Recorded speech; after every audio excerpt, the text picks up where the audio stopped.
Hello friends, welcome to all. आज मैं आपके लिए जो वीडियो लेके आ रहा हूँ, देखिए HDFC AMC एक बहुत बड़ा शेयर है मार्केट में। अगर बात की जाए म्यूचुअल फंड के शेयर्स की, तो दो शेयर्स ऐसे लिस्टेड है, एक Nippon India asset management company, एक HDFC एसेट मैनेजमेंट कंपनी। ये दो ही कंपनीज लिस्टेड है मार्केट में। लेकिन HDFC AMC दिसंबर के बाद लगातार बड़ी बड़ी खबरें इसमें निकल के आई। इसके प्रोमोटर इसमें लगातार माल बेच रहे थे। आज एक और बड़ी खबर निकल के आई, किसी ने गुपचुप तरीके से और माल बेच दिया, किसी बड़े आदमी ने। अब और माल बेचा गया, जरा देखते हैं। और बात की जा रही है वैल्यूएशन की, कि इसकी वैल्यूएशन काफी महंगी है। क्या कुछ है, उन सारी बातों पे फोकस करते हैं, साथ में टेक्निकल फंडामेंटल देखते हैं छोटे से वीडियो में।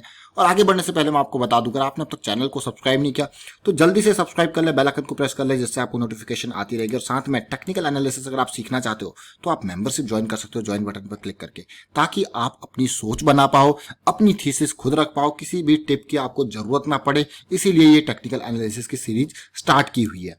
अब सीधे लेके जाता हूं आपको लेटेस्ट अपडेट के ऊपर। देखिए, स्टैंडर्ड लाइफ इन्वेस्टमेंट्स एक प्रोमोटर यहां पे है मेजर, और जिसके पास खूब सारे शेयर्स थे। कंपनी ने अभी जून में ऑफर फॉर सेल के थ्रू यहां पे 60 लाख शेयर्स कंपनी ने बेचे हैं। जरा सोचिए, 60 लाख शेयर्स यहां पे बेचे ऑफर फॉर सेल के थ्रू, और किस रेट पे बेचे? 2362 के रेट पे बेचे, 7% डिस्काउंट जो था। अब आप कहोगे यहां पे बहुत ही मतलब जिसने भी खरीदे, अलग अलग म्यूचुअल फंड हाउसेस ने खरीदे, जिसने भी खरीदे, लेकिन यहां पे सीधे सीधे माल बेचा गया। और किसने बेचा? स्टैंडर्ड लाइफ इसका एक मेन प्रमोटर है। और ये माल कम नहीं, 1417 करोड़ का, यानी कि 1417 करोड़ का ये माल बेचा गया। और ये ऐसा पहली बार नहीं हुआ है कि ये माल इतना स्टैंडर्ड लाइफ ने बेचा है। अब जरा ध्यान दे, अभी जिसने बेचा है उसके बारे में भी बात करेंगे, लेकिन उससे पहले मैं आपको दिखाना चाहता हूं, ये दिसंबर की खबर है, जब इसी कंपनी ने यानी कि स्टैंडर्ड लाइफ ने HDFC का माल बेचा था। और उस टाइम पे रेट क्या था? 3173 का। जरा सोचिए, ये कंपनी धीरे धीरे HDFC AMC में अपना माल निकाले जा रही है। और ये मान के चलिए कि उस टाइम पे ही क्यों नहीं सारा माल बेच दिया। अब आप ये सोच रहे होंगे, क्योंकि एक साथ नहीं, धीरे धीरे करके निकलते हैं ये। और इस बार तो बल्कि 600 रुपये कम रेट पे बेचा है। ये भी तो सोचिए, 600 रुपये कम रेट पे बेचा तो उस टाइम पे कितना वैल्यू इसको मिला होता है। बट अभी देखिए जैसे हालात दिख रहे हैं, और बहुत सारी बहस ये आज से नहीं, दिसंबर से इसके वैल्यूएशन पे छिड़ी हुई है। और इसके चलते चलते आज एक बड़ी खबर निकल के आ रही है, प्रशांत जैन जी। अब ये प्रशांत जैन जी है कौन? क्वेश्चन ही आएगा। प्रशांत जैन जो है चीफ इन्वेस्टमेंट ऑफिसर है HDFC AMC के। खुद सोचिए, जो चीफ इन्वेस्टमेंट ऑफिसर है HDFC AMC के, उन्होंने ही शेयर्स बेच डाले। कितने? 74 करोड़ के, 74 करोड़ के शेयर्स बेच डाले। मतलब एक बात ध्यान रखें, यहाँ पे मार्केट जैसे जैसे रैली कर रही है, और ऐसे जहां पे थोड़ा सा रिस्क लोगों को लग रहा है, जैसे अभी म्यूचुअल फंड्स की में लोगों को रिस्क लग रहा है, बैंकिंग फाइनेंशियल सेक्टर में लोगों को रिस्क लग रहा है, अनसर्टेनिटी लग रही है, तो वहां पे उनके खुद के देखिए चीफ इन्वेस्टमेंट ऑफिसर जो कि मेन है, उन्होंने ही माल बेच दिया, वो भी 74 करोड़ का। अब 74 करोड़ का तो चलिए बहुत कम अमाउंट भी हो सकता है इनके लिए, लेकिन इस पॉइंट को ध्यान दे जो मैं आपको दिखाऊंगा हाईलाइट करके। ये पॉइंट मैं इसीलिए दिखा रहा हूं आपको कि उन्होंने ऐसा नहीं 1/3 हिस्सा अपना बेच दिया, 1/3 ऑफ इट्स स्टेक। सोचिए, मतलब ऐसा नहीं कि थोड़ा बहुत बेचा है, 1/3 बेच चुके हैं। और अभी उनके पास कितना बचा है? 2/3 यहाँ पे उनके पास बचा है। और यहाँ पे जो रेट था वो जून 22 से 23 के बीच में, यानी कि जो ऑफर फॉर सेल आया था उसके बाद इन्होंने बेचा है ऑलमोस्ट 2493 के प्राइस पे, यानी कि 2493 के प्राइस पे बेचा गया है। और उनके पास अभी भी 5 लाख शेयर्स बचे हुए हैं, और यानी कि उन्होंने अपना थोड़ा बहुत हिस्सा यहाँ बेच के दूसरी जगह पे इन्वेस्ट करने की सोच रहे, क्योंकि भाई ये तो चीफ इन्वेस्टमेंट ऑफिसर है। अब HDFC AMC की बात जो यहाँ पे बातें की जा रही है, देखिए हमारा ये मानना नहीं है, लेकिन जो मैं economicstimes.com की रिपोर्ट पढ़ रहा हूँ कि ये 1100 का जब इसका IPO आया था तो एकदम उछला था, और उसके बाद इसकी वैल्यूएशन पे बातें चल रही थी।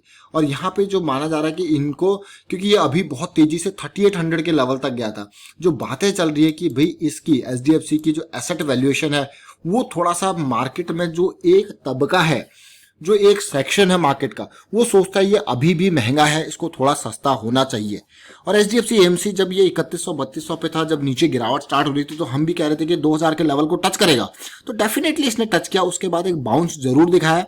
ठीक है, मार्केट में जो बियर मार्केट रैलीज होती है ना, वो आपको एक लिमिट तक ले जाएगी, लेकिन जब आप उसको बियर मार्केट रैली में कभी भी वो बॉटम पे खरीदते हो ना, तो आपको टाइमली अपने प्रॉफिट्स को भी सेव करके चलना चाहिए, और साथ के साथ रिस्क को भी ज्यादा मैनेज करना पड़ता है वहां पे, क्योंकि बियर मार्केट रैलीज जो होती है वो बहुत तसल्ली से फंसाती है, ये मान के चलिए, और लास्ट मौके पे फंसाती है। इसीलिए मेरा मानना है कि markets, share market investment are subject to market risk. आपको हमेशा हेलमेट पहन के चलना है, याद रखिए। Stop losses, profit booking, situation देख के कि हाँ भाई कब पेन की सिचुएशन आ रही है, तो वो चीज है। तो यहाँ पे अभी भी ये मानना है कि एक सेक्शन मार्केट में इसको एक्सपेंसिव मानता है और लगातार यहाँ पे माल बेचा जा रहा है।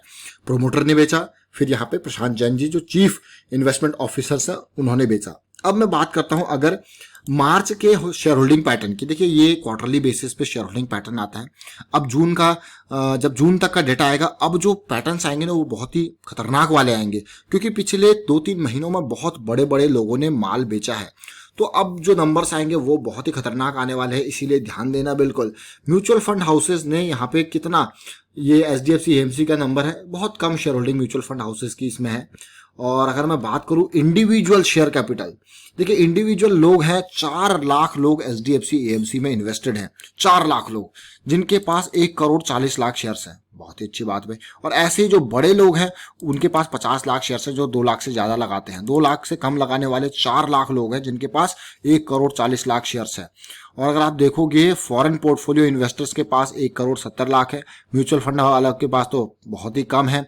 तो म्यूचुअल फंड से भी ज्यादा जो है वो रिटेल इन्वेस्टर्स के पास है।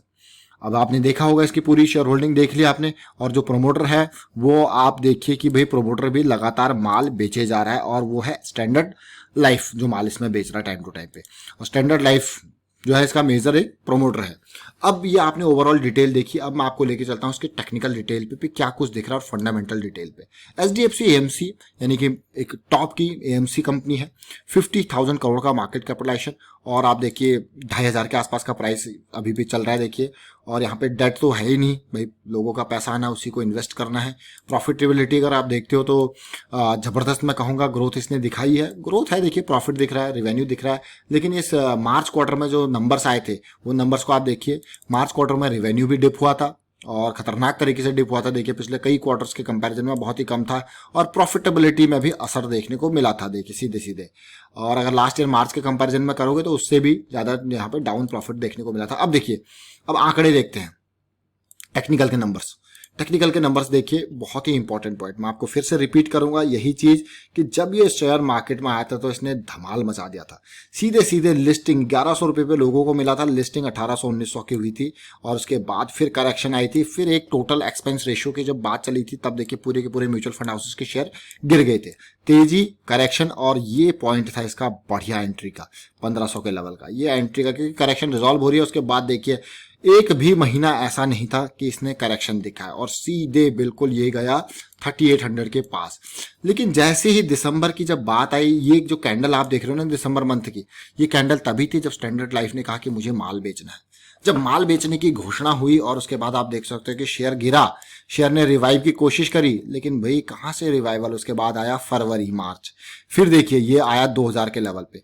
अब हमने यहाँ पे जब इसके वीडियोस क्रिएट किए थे तो उस टाइम पे क्लियरली आपको बता दिया था कि 2000 के लेवल पे आएगा।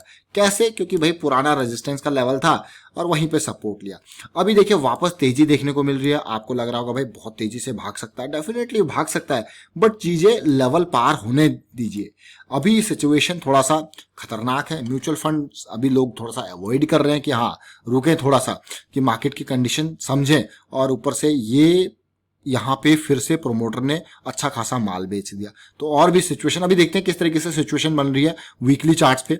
और वीकली चार्ट की सिचुएशन अगर मैं देखता हूं तो ये देखिए, वीकली चार्ट की सिचुएशन कुछ इस तरीके से है, आप जरा ध्यान दीजिए। शेयर देखिए 3800 के लेवल से गिरा, तेजी आई, इस तेजी को हम कहते हैं कि भैया ये इंपल्स अगर है तो ये करेक्टिव बना आपका।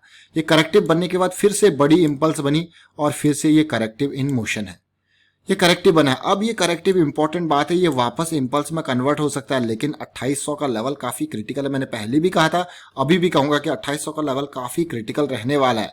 शेयर में तेजी आई, करेक्शन आया, फिर से तेजी आई, लेकिन ये अपने पिछले हाई को पार ही नहीं कर पाया। और अभी के टाइम पे मुझे लगता है कि हाँ पिछले 2 वीक काफी खतरनाक गए हैं, बट अच्छी बात यह है कि अगर ये शेयर वापस जाए और जितनी धीरे धीरे जाके इस लेवल को ब्रेक करने की कोशिश करे उतना ही अच्छा है। ये 2800 का लेवल काफी क्रिटिकल इसके लिए रहने वाला, उतना ही अच्छा है अगर स्लोली जाता है, कंसोलिडेट होके जाता है, क्योंकि जब कंसोलिडेशन दिखती है तो ब्रेकआउट के चांसेस बढ़िया रहते हैं। तो फिलहाल सिचुएशन इस तरीके से एचडीएफसी एएमसी में देखने को मिल रही है कि 2800 का लेवल काफी क्रिटिकल रहने वाला है और इस लेवल को पिछली बार कभी पार नहीं कर पाया। और अभी वीकली पे आप देख रहे होगे कि बियरिश सिग्नल मुझे दिख रहा है और ये बियरिश ज्वाइंट बनता हुआ दिख रहा है, जो कि एक रिस्की सिचुएशन आने वाली है। और अगर इवन मैं अभी डेली टाइम फ्रेम पे भी जाऊं तो इस स्टॉक ने अब तक डेली पे भी बुलिश क्रॉस बना के नहीं दिया है। जो लॉन्ग टर्म इन्वेस्टर है एटलीस्ट डेली पे बुलिश क्रॉस बनने का वेट करते हैं और उसके बाद की करेक्शंस में इन्वेस्ट करने की कोशिश करते हैं। और डिप में डाउन साइड में इन्वेस्ट करना काफी रिस्की होता है। और इस तरीके से अगर जब बड़े बड़े जो प्रोमोटर हैं, चीफ इन्वेस्टमेंट ऑफिसर माल बेच रहे हैं तो मतलब कुछ तो वैल्यूएशन में कुछ तो दिख रहा है। और अभी आवरली पे अगर मैं देखूं तो ये आपका 200 आवर्स का सिंपल मूविंग एवरेज है, जिसने अभी यहाँ पे इसको रेजिस्टेंस दिखाया। तो देखिए क्या कुछ सिचुएशन चल रही है। वाइंड अप करता हूँ यहाँ पे वीडियो को, उम्मीद करता हूँ समझ में जरूर आएगा। वीडियो अच्छा लगा तो शेयर जरूर कीजिए, लाइक कीजिए, चैनल सब्सक्राइब नहीं कर तो जल्दी से सब्सक्राइब कर ले और बेल आइकन को प्रेस कर ले, जिससे आपको नोटिफिकेशन आती रहेगी। Thank you for watching the video.